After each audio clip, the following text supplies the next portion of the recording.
화분은 종류가 몇 가지가 있을까요? 화분 종류가 좀 많죠. 비슷하다고 해서 다 똑같은 건 아니거든요. 이게 확실히 알고 사는 거랑 모르고 사는 거랑 되게 큰 차이가 있을 수밖에 없겠네요. 오늘은 식물을 키우시는 분들의 기본 중에 기본, 누구나 관심을 가질 수밖에 없는데도 불구하고 생각보다 관심을 안 갖고 있는 화분에 대해서 알아볼까 합니다.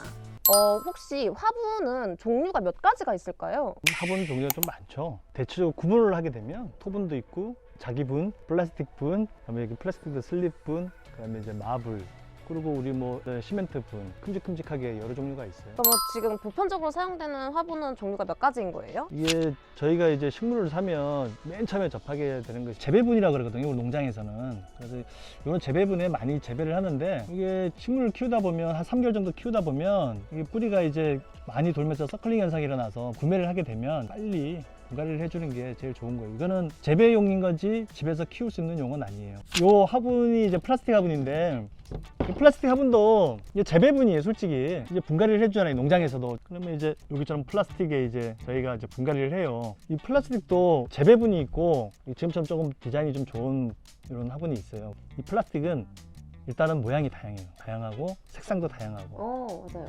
그렇죠. 이런 거는 이제 좀 재배분보다는 좀 비싸. 이거 좀 고급스러운 거예요, 그나마.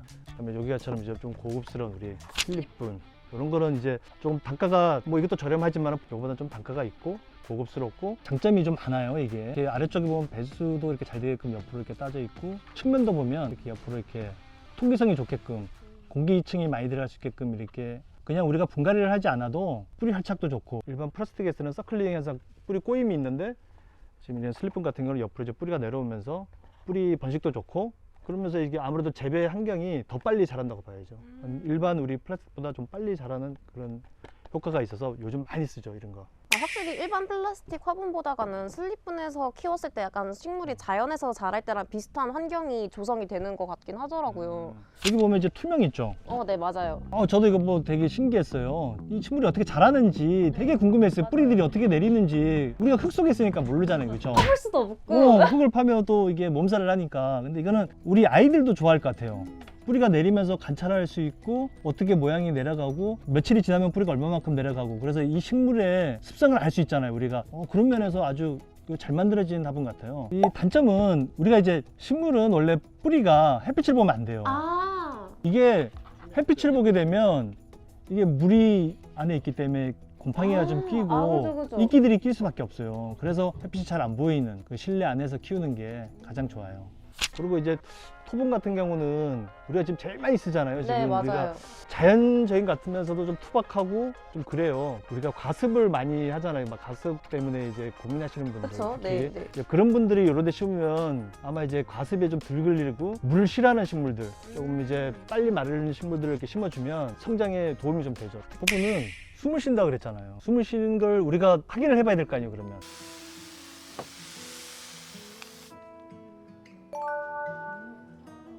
보이시나요? 이게 굉장히 잘 빨아들이죠.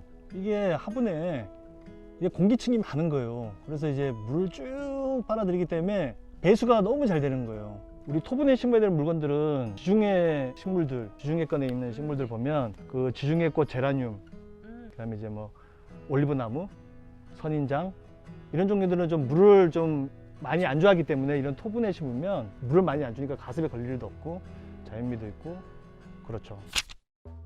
이게 보편적으로 우리가 제일 많이 쓸 거야. 아마 우리가 지금 뭐 개업을 가든 선물을 받든. 이게 장점은 다양해요. 뭐 크기도 다양하고 모양도 다양하면서 색상도 다양하고, 그다음에 가격도 토분에 비해서는 좀 저렴하고, 일단 우리가 PP분보다는 그 플라스틱 화분보다는 조금 비싸긴 하지만은 여러 면에서 지금 디자인적인 면에서는 가장 활용도가 제일 좋죠. 그러면 아까 그 서클링 현상이라고 말씀을 하셨는데 서클링 현상이 정확하게 어떤 걸까요? 식물이 서클링 현상이 일어나는 이유는 아래쪽만 뚫려 있잖아요, 공기층이.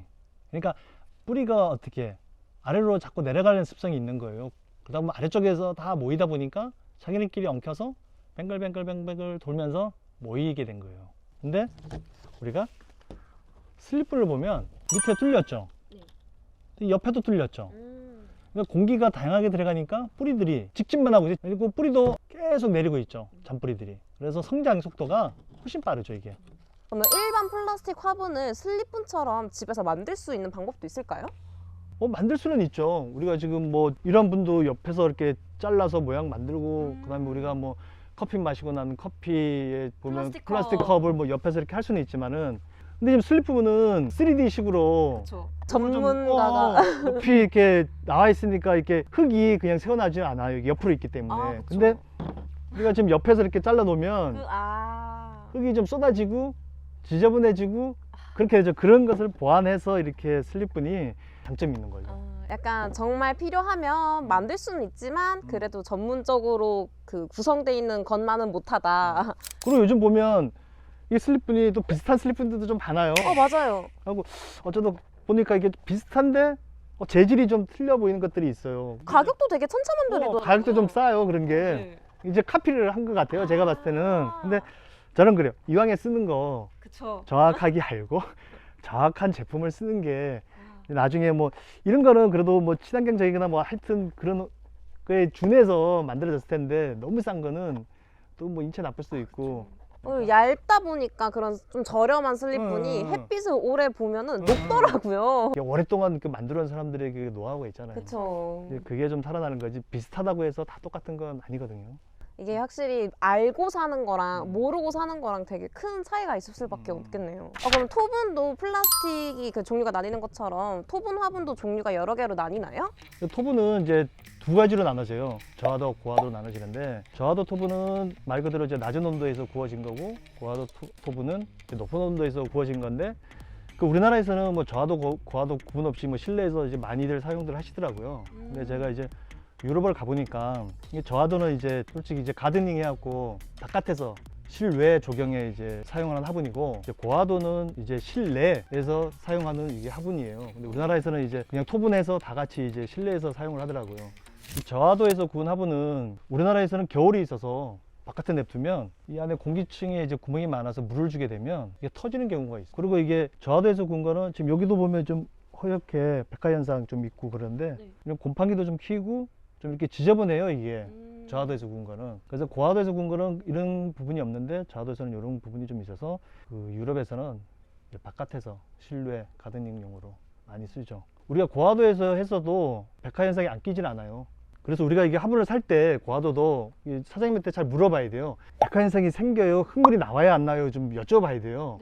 그러면 고하도에서도 나오는 게 있고 안 나오는 게 있기 때문에 그걸 확실히 물어보고 사시는 게 좋아요. 나중에 아니 나는 왜 고하도를 샀는데 왜 이렇게 흙물이 나오고 이렇게 그 뭐 이끼가 끼고 이러죠? 이러면 또 이게 안 되잖아요. 그래서 좀 확실히 먼저 우리가 알고서 사는 게 좀 정확하게 좋죠. 그러면 혹시 그 식물을 키울 때 어떤 화분을 사용하는 게 가장 좋다라고 이렇게 좀 추천해 주시고 싶은 화분이 있으실까요? 제가 딱 잘라서 이게 뭐 이게 좋다 이게 나쁘다는 할 수가 없어요. 이게 식물 크기, 뭐 식물 뭐 모양, 식물의 특성 있잖아요. 물을 좋아하는 식물, 그다음에 물을 싫어하는 식물, 그게 개체에 맞춰서 제일 좋은 거는 일단 내가 이게 원하는 화분이 있으면 조그맣게 이렇게 샘플링을 좀 해보고 그러고 나서 내가 이 화분에 이제 적응이 된다 하면 이렇게 심으면 좋고 토분 같은 경우는 저는 솔직히 우리 똥손인 사람들 과습으로 죽이는 분들 뭐 그런 분한테는 또 저게 또 장점이 될 수가 있으니까 뭐 내 습성에 내 식물의 크기에 맞게끔 뭐 큰 화분은 크고 무거운 거는 플라스틱 분, 뭐 디자인적인 면은 뭐 자기 분, 그다음에 우리가 좀 자연적인 미를 갖춘다면 이제 토분이 저는 좋다고 뭐 개인 취향에 그렇게 좀 테스트를 해서 갖췄으면 좋겠어요 저는. 그러면 저는 약간 화분에 물 주는 걸 좋아하니까 과습으로 죽이지 않도록 한번 토분을 도전해 봐야 될 것 같네요. 오늘 알려주신 정보를 통해 가지고 집에서 한번 열심히 식물을 키워보도록 하겠습니다. 오늘 또 나와주셔서 너무 감사합니다.